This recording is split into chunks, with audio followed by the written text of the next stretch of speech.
वक्रतुंड महाकाय सूर्ये कोटि संप्रभ निर्विघ्नं कुरु मे देव सर्वकार्येषु सर्वदा। ओम श्री गणेशाय नमः। श्रोताओं, स्वागत है आपका अपने चैनल ज्योति ज्योत में। आप सभी का दिन शुभ और मंगलमय हो और भगवान श्री गणेश जी की कृपा आप पर सदा बनी रहे और आपकी सभी मनोकामनाएं भी पूर्ण हो। आज आप सुनेंगे पौष मास महात्म्य का अध्याय 12। आज की कथा में आप सुनिए। श्री नारायण कहते हैं, मुनि मनोरमा ने अपने स्वामी के मुख से भविष्य की जो बातें सुनी उन्हें मन में धारण कर लिया और यह समझ लिया कि यह बातें अवश्य सत्य होंगी। अतः उसने उसी क्षण अपने प्राणनाथ को अपने हृदय से लगा लिया और पुत्रों, बांधव तथा अपने वृत्तियों को आगे करके वह भगवत चरणों का ध्यान करने लगी। फिर उसने योग द्वारा षट चक्र का भेदन करके वायु को मूर्धा में स्थापित कर दी और चंचल मन को जल के बुलबुले के समान क्षणभंगुर विषयों से खींचकर ब्रह्मराम में स्थित सहस्त्र दल संयुक्त कमल पर स्थापित करके उसे ज्ञान द्वारा निष्फल ब्रह्मा में बांध दिया। इसके बाद निर्मूल एवं पुनर्जन्म रहित द्विवकर्म का परित्याग करके उसने वही प्राण त्याग दिए, परंतु प्राणों से अधिक प्रिय राजा को नहीं छोड़ा। तद राजा विविध भांति से करुण विलाप करके फूट फूट कर रोने लगा। राजा के विलाप को सुनकर इस प्रकार आकाशवाणी हुई, महाराज शांत हो जाओ, क्यों रो रहे हो तुम तो दत्तात्रेय की कृपा से बड़े बड़े ज्ञानियों में श्रेष्ठ हो। अतः सारे संसार को जो रमणीय दिख रहा है जल के बुलबुले के समान क्षणभंगुर समझो।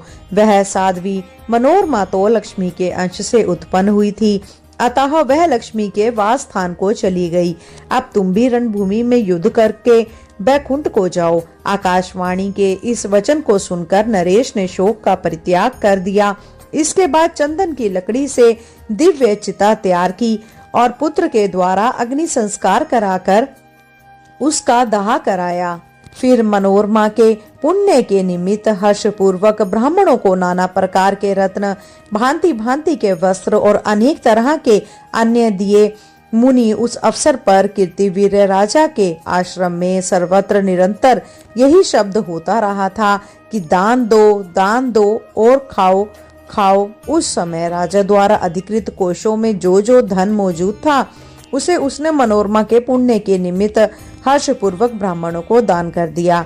तद असंख्य बाजों तथा सैन्य समूह के साथ लेकर राजा दुखी हृदय से समभूमि के लिए प्रस्थान कर गया।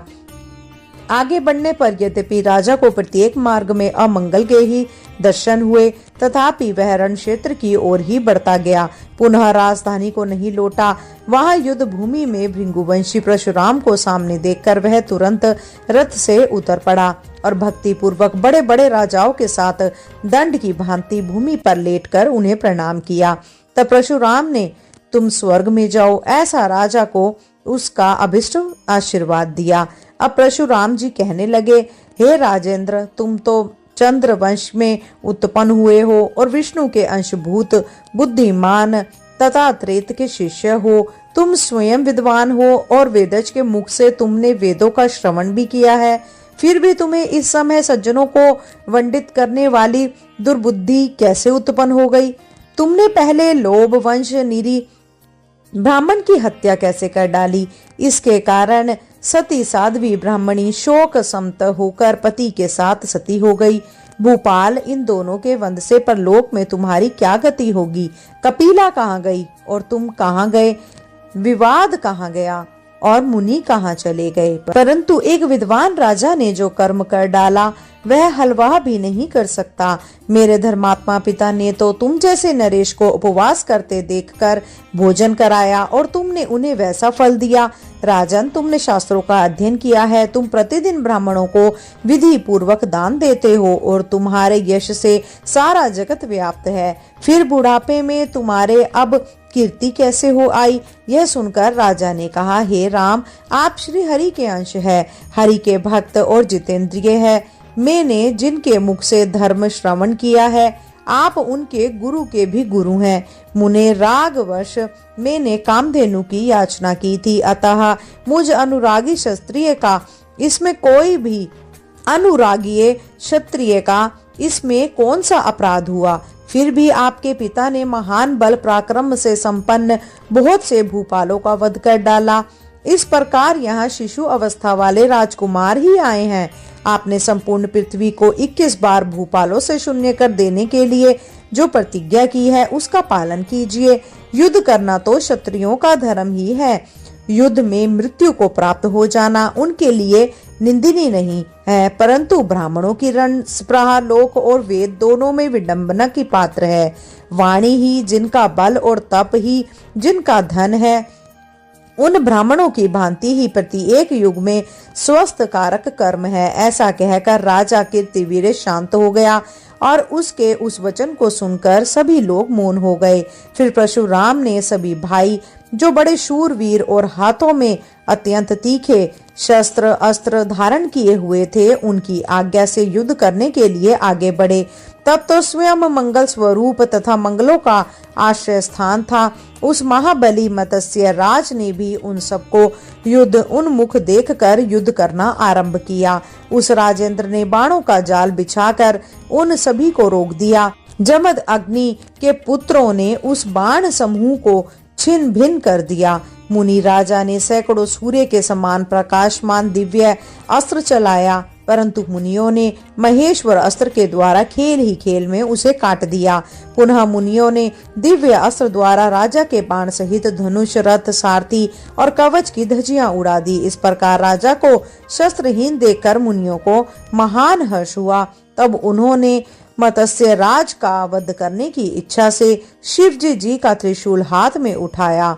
त्रिशूल चलाते समय आकाशवाणी हुई, वीरप वो शिवजी जी का यह त्रिशूल अमोघ है, इसे मत चलाओ, क्योंकि मत्स्य राज के गले में स्वर्ग की रक्षा करने वाला शिव जी का दिव्य कवच बंधा है, जिसे पूर्व काल में दुर्वासा ने दिया था। अतः पहले राजा ने उसे प्राण प्रदान वाले कवच को मांग लो। मुने इसके बाद परशुराम ने त्रिशूल चलाकर राजा पर चोट की, परंतु राजा के शरीर से टकराकर उस त्रिशूल के 100 टुकड़े हो गए। तब आकाशवाणी सुनकर महान पराक्रमी जमद अग्नि नंदन परशुराम ने दृगधारी सन्यासी का वेश धारण करके राजा से कवच की याचना की। राजा ने ब्रह्मांड विजय नामक वह उत्तम कवच उन्हें दे दिया। उस कवच को लेकर परशुराम ने पुनः त्रिशूल से ही प्रहार किया। उसके आघात से मत्स्य राज, जो चंद्रवंश में उत्पन्न गुणवान और महाबली था, जिसके मुख की कांति सैकड़ों चंद्रमा के समान थी, वह भूतल पर गिर पड़ा। नारद युद्ध में मत से राज के गिर जाने पर महाराज कीर्तिवीर्य के भेजे हुए वृद्धवद सोमदत्त, विदर्भ, मिथिलेश्वर, मगधा अधिपति एवं कान्य कुंज, सौराष्ट्र, वारद आदि के सैकड़ों राजा 12 अंश हीनी सेना के साथ आए, परंतु परशुराम जी ने सबको रणभूमि में सुला दिया। यह देखकर 1 लाख नरपतियों के साथ 12 अश्वहीनी सेना और राजा सुचंद्र रणस्थल में आए। सुचंद्र के साथ भयानक युद्ध हुआ, पर वे परास्त न हो सके। तब परशुराम ने देखा कि मुंडमाला धारण किए हुए विकटन भयंकरी जगत जननी भद्रकाली उनकी रक्षा कर रही है। यह देखकर परशुराम ने शस्त्र अस्त्र का त्याग करके महामाया की स्तुति आरंभ की। परशुराम जी बोले, आप शंकर जी की प्रियतमा पत्नी हैं, आपको नमस्कार है। सार स्वरूपा, आपको बारंबार प्रणाम है। दुर्गति नाशिनी को मेरा अभिवादन है। माया रूपा, आपको मैं बारंबार सिर झुकाता हूँ। जगत धात्री को नमस्कार नमस्कार है। जगत करती को पुनः पुनः प्रणाम है। जगत जननी को मेरा नमस्कार प्राप्त हो। सृष्टि का संहार करने वाली जगन माता प्रसन्न हो, ये मैं आपके चरणों की शरण ग्रहण करता हूँ। मेरी प्रतिज्ञा सफल कीजिए। मेरे प्रति आपके विमुख हो जाने पर कौन मेरी रक्षा कर सकता है। भक्त वत्सल्य शुंभे, आप मुझ भक्त पर कृपा कीजिए। सुमुखी, पहले शिवलोक में आप लोगों ने मुझे जो वरदान दिया था उस वर को आपको सफल करना चाहिए। परशुराम जी के द्वारा की गई इस स्तुति को सुनकर अंबिका का मन प्रसन्न हो गया और भय मत करो ऐसा कहकर वे वहीं अंतर्ध्यान हो गई। जो मनुष्य भक्ति पूर्वक इस परशुराम कृत स्तोत्र का पाठ करता है वह अनायास ही महान भय से छूट जाता है। वह त्रिलोकी में पूजित त्रिलोक्य विजय ज्ञानियों में श्रेष्ठ और शत्रु पक्ष का विमरण करने वाला हो जाता है। इसी बीच ब्रह्मा जी धर्मात्मा में श्रेष्ठ ऋगुवंशी परशुराम के पास आकर उनसे उस रहस्य का वर्णन करने लगे। ब्रह्मा जी बोले, महाभाग्य सफल करने के लिए पहले तुम सूर्यचंद्र की विजय के हेतु भूत रहस्य का मुझसे श्रवण करो। पूर्व काल में दुर्वासा ने सूर्यचंद्र को दशाश्वरी महाविद्या और भद्रकाली का परम दुर्लभ कवच प्रदान किया था। भद्रकाली का कवच देवताओं के लिए भी अत्यंत दुर्लभ है। वह कवच संपूर्ण शत्रुओं का विनाश करने वाला, अत्यंत पूजनीय, प्रशंसनीय और त्रिलोकी पर विजय पाने का कारण है। वह कवच जिनके गले में वर्तमान है उसे जीतने के लिए भूतल पर तुम कैसे समर्थ हो सकते हो। अतः भार्गव तुम भिक्षा के लिए जाओ और राजा से प्रार्थना करो। सूर्य वंश में उत्पन्न हुआ वह राजा परम धर्मात्मा एवं दानी है। मांगने पर वह निश्चय ही प्राण, कवच, मंत्र आदि सब कुछ दे डालेगा। मुनि तब परशुराम जी सन्यासी का वेश धारण करके राजा के पास गए और उनसे उन्होंने मंत्र और परम अद्भुत कवच की याचना की। तब राजा ने अत्यंत आदर पूर्वक उन्हें मंत्र और कवच दे दिया। फिर परशुराम जी ने शंकर जी के त्रिशूल से उस राजा का काम तमाम कर दिया। श्री नारायण कहते हैं, नारद श्री हरि का कवच धारण करके जब परशुराम जी ने पृथ्वी को क्षत्रियों से रहित कर दिया था तब वे अपने गुरुदेव शिव को नमस्कार करने और गुरु पत्नी अम्बा शिवा को तथा दोनों गुरुपुत्र कार्तिकेय और गणेश्वर को जो गुणों में नारायण के समान थे देखने के लिए कैलाश को चले। वे भृंगुवंशी और महात्मा मन के समान वेगशाली थे। अतः उसी क्षण कैलाश पर जा पहुँचे और वहां उन्होंने अत्यंत रमणीय परम मनोहर नगर देखा। उसे देखकर परशुराम जी का मन अत्यंत प्रसन्नता से खिल उठा। फिर सामने ही उन्हें शंकर जी का शोभाशाली रमणीय आश्रम दिख पड़ा और विश्वकर्मा ने बहुमूल्य सुनली मणियों द्वारा उनकी रचना की थी। उसमें हीरे जड़े हुए थे और वह 15 योजन ऊंचा और 4 योजन विस्तृत था। नारद परशुराम ने उस आश्रम के प्रधान द्वार के दाहिनी ओर वृष, एदार और सिंह और नंदीश्वर, महाकाल, पिंगला, विशालाक्षी, प्रेतो, पिचास, ब्रह्म, राक्षसों, तालो, यश और किन्नरों को देखा। उन्हें देखकर भृंगु नंदन ने उनके साथ वार्तालाप किया। फिर नंदिकेश्वर की आज्ञा लेकर प्रसन्न मन से भीतर प्रवेश कर गए। परशुराम ने उनके भीतरी द्वार को देखा जो नाना प्रकार की चित्रकारी से चित्रित और हीरे मोतियों की गथ हुई माला से सुशोभित था। उनकी बाईं ओर कार्तिकेय और दाहिनी ओर गणेश और शिव तुल्य पराक्रमी विशाल काय वीरभद्र दिख पड़े। नारद वहां प्रधान पार्षद और क्षेत्रपाल भी रत्न भरण से विभूषित होकर रत्न निर्मित सिंहासन पर बैठे हुए थे। महान बल पराक्रम से संपन्न भृंगुवंशी परशुराम उन सब से संभाषण करके हाथ में फरसा लिए हुए शीघ्र ही आगे बढ़ने को उद्यत हुए। उन्हें आगे बढ़ते हुए देखकर गणेश ने कहा, भाई क्षण भर ठहर जाओ। इस समय महादेव निद्रा के वशीभूत होकर शयन कर रहे हैं। मैं उन ईश्वर की आज्ञा लेकर यहाँ आता हूँ और तुम्हें साथ लेकर जाऊंगा।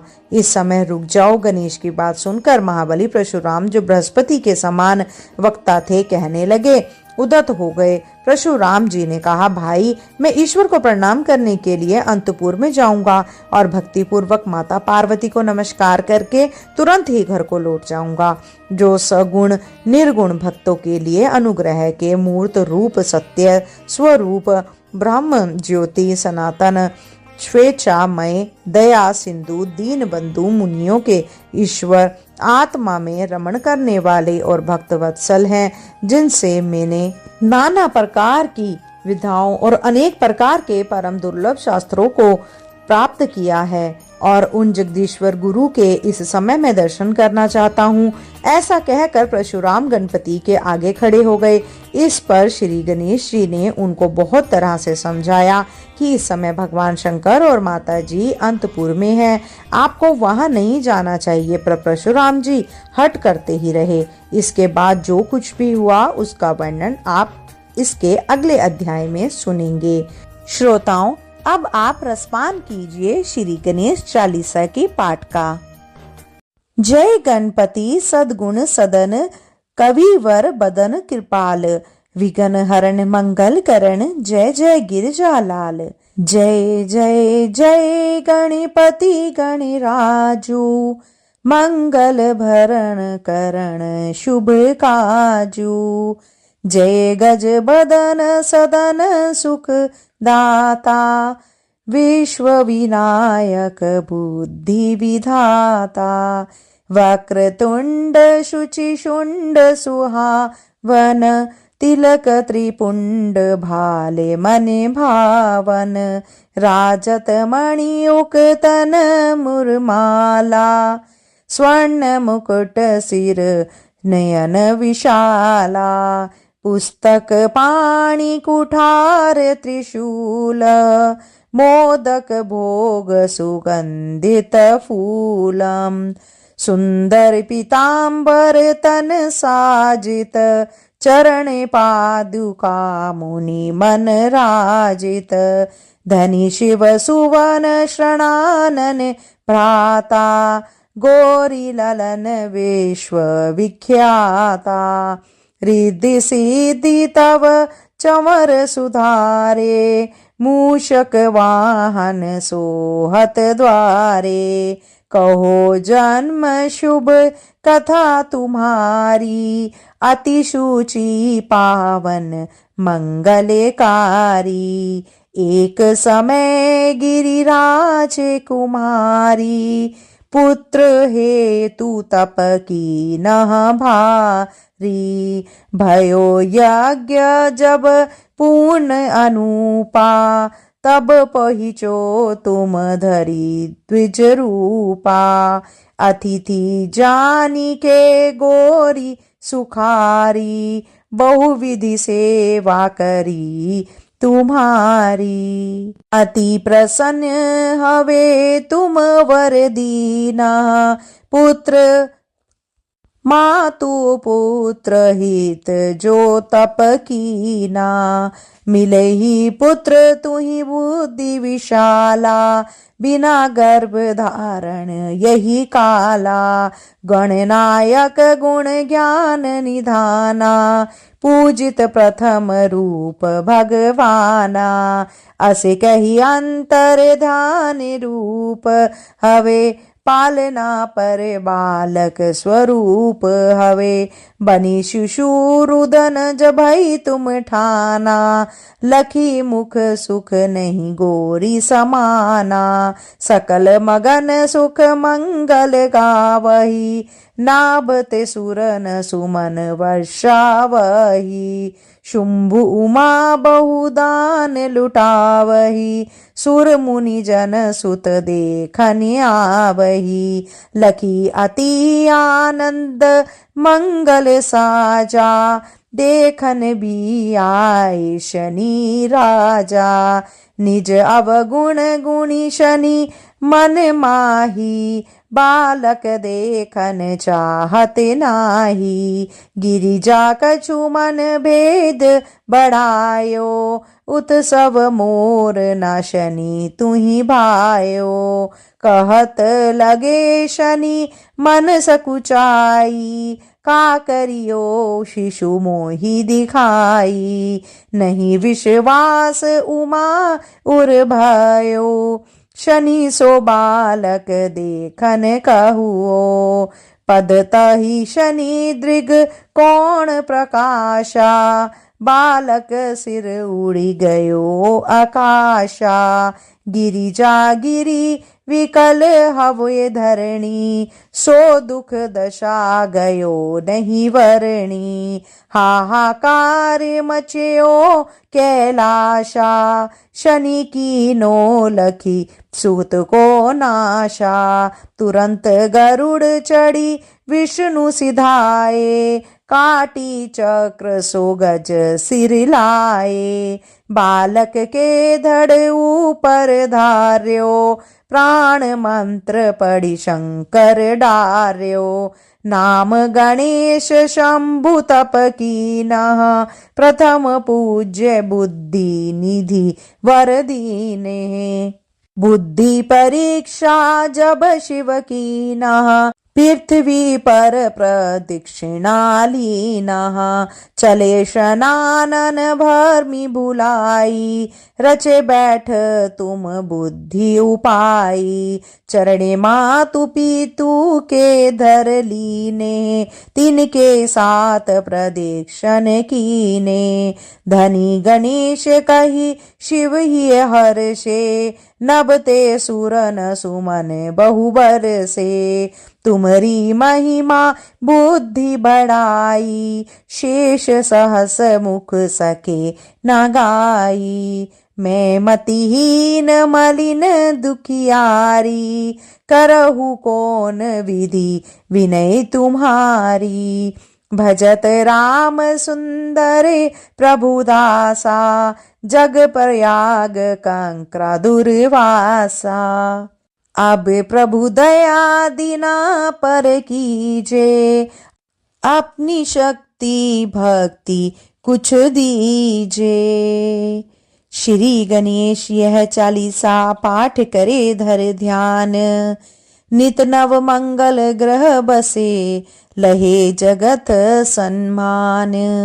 सबंध अपने सहस्त्र दश, ऋषि पश्चिमी दिनेश। पूर्ण चालीसा भयो, मंगल मूर्ति गणेश। बोलो श्री गणपति महाराज की जय। हे गणपति जी, इस कथा को सुनने वाले सभी श्रोताओं के मनोरथ पूर्ण करना, उनको स्वस्थ रखना, उनके घर में खुशहाली लाए सभी मनोरथ को पूरा करना।